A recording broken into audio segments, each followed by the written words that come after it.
Hello, I just wanted to make a quick video today just about the ongoing educational series that we're promoting for the entire next month so people can truly understand get a hold of what the real facts are about the banking system, about the gold and silver markets, and get a better understanding of how they truly operate. Now, in regard to all your comments on the blog postings, whether it's on our blog at smartknowledgeu.com/blog or our postings on Zero Hedge or GATA or wherever else you may read our articles, or the comments posted on YouTube. I thank you very much for all your comments. Please do continue to comment because we do read all your comments. I have my staff read through all your comments as well, and they do report back to me and tell me what you guys are saying.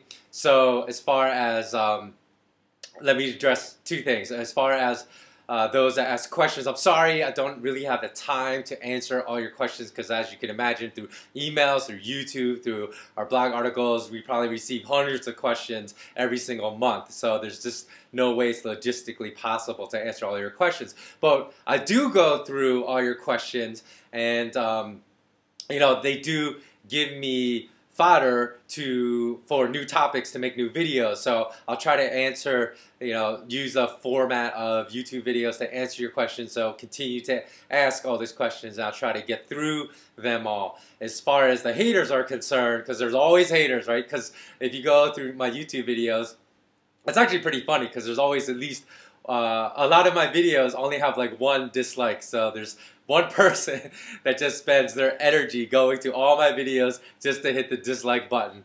And sometimes my staff reports that the dislike button is hit immediately as soon as the video goes up. So that means that they aren't even watching the video. But I don't have time for haters. It's really funny how there are people that spend all this time, all this negative energy just hating on other people, because it's just not me. Obviously, they're haters all over the place, like on YouTube, that hate on other people. And instead of using that energy to make themselves a better person, they expend all this negative energy to try to spread negativity, which is just ludicrous to me. So I just laugh off all the haters. So you continue hating. I'm not going to censor anyone. If you just use foul language, maybe you'll see my stat, or if you spam us with stuff like promoting a product or something, then you might see your comments be deleted by my staff. Otherwise, I'm not going to censor any intelligent discourse, even anyone that disagrees with me. In addition to some of these educational videos, we're also going to just be talking about some issues about life, because there is going to be a huge change that a lot of people are going to have to adapt to, because a lot of people think I'm still full of bull, are not going to believe me that the US dollar, the euro, the yen, well, I think actually the yen and the US dollar are the two shakiest currencies that will probably collapse first. They don't believe that, so their lifestyles are going to radically change because their wealth is going to be destroyed, and so people are going to have to adapt to that. Now, that is a bad thing, because obviously, people that earn their money honestly, and bankers will just take it away when they destroy these fiat currencies from them, like all their hard work, all their blood, sweat, and tears. That's a bad thing.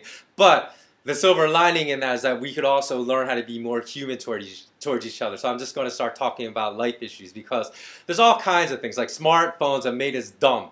Like, they've made us not able to communicate with each other properly. I've seen that, so I'll talk about some of that. I've talked about just like common manners. I don't see that anymore. It's crazy. I see that all the time as I get into elevators. I see people running to the elevator. People are just watching. Nobody pushing the open door button to hold the elevator for a person, just letting the door slam in their face. So, like, I've been inside elevators with no one, the people closest to the buttons will not push it. Will just, try. What does that matter? If you're nice and it costs you 5 seconds, is that really going to ruin your day? So I'll have to reach over and push like the open button. And I'm just not talking about like young punk kids that have no manners. I'm talking about like all people, middle-aged people, old people. I see all people being so rude. Like, I hold the door open for all people and they don't even say thank you anymore. Like, I don't see, there are these things that I need to get off my chest to talk about, like how life is being ruined. So the good thing is that maybe the whole aspect of consumerism, where people value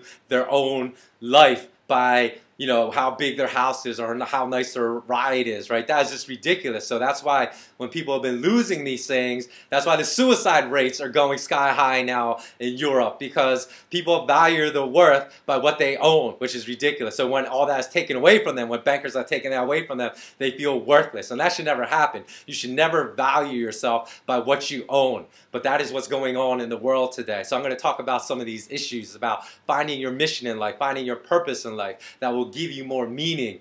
People even choose their life partners that way, by financial security, which is ludicrous, because if you could really find love that way, if you could find your purpose that way. Think about that's how communities form, right? That's how people form communities. They basically, you're going to be at the same socioeconomic status. If you really were compatible just based upon socioeconomic status, then you'd be best friends with everyone that lives in your gated community. But that's not how it works, right? Because you always have to make plans with your friends to get together, because your friends live all over the place. So your friends usually, unless you're like a billionaire, your friends are usually all from different kinds of socioeconomic status levels, although most are from within the same one.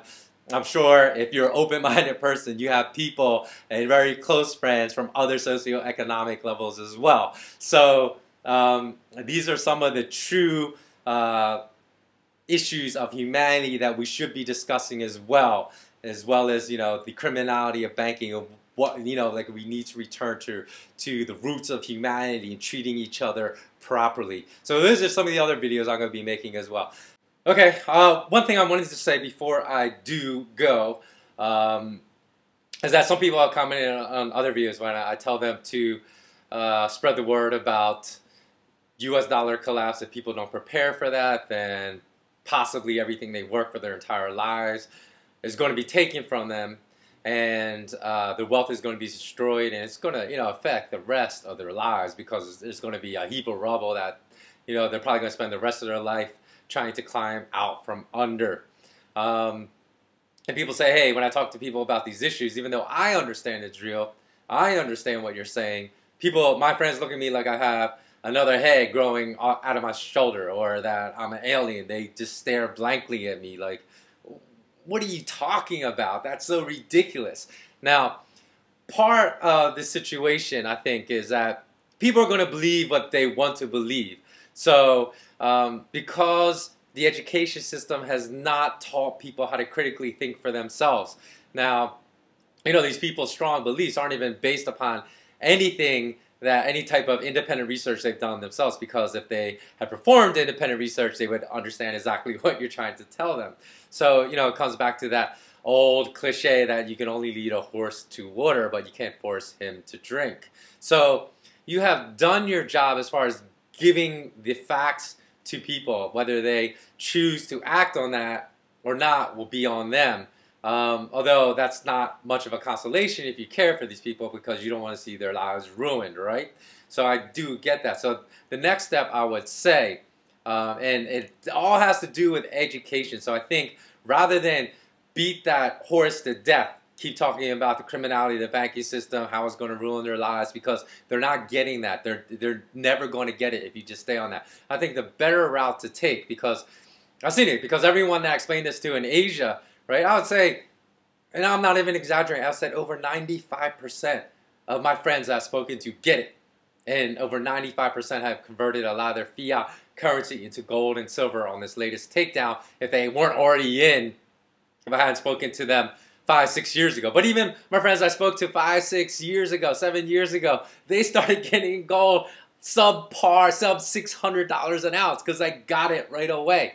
Now, when I was in America, and I told people that probably on the high end, I would say 10% on the very high end would listen to what I was saying. So obviously, it is not only a cultural difference, because Asians just value gold as money that holds value for thousands of years, where they look at all fiat currencies, because even in China, which is a civilization of thousands of years old, they've had many instances of fiat currencies backed by nothing that collapsed, but yet, they understand the tradition of gold and silver that always stored the purchasing power for thousands of years. So some of it's cultural, but the other part of it, I believe, is educational. So if you can crack that nut to to get these people to see that their beliefs that they hold so closely and so firmly and will not deviate from and are not open to considering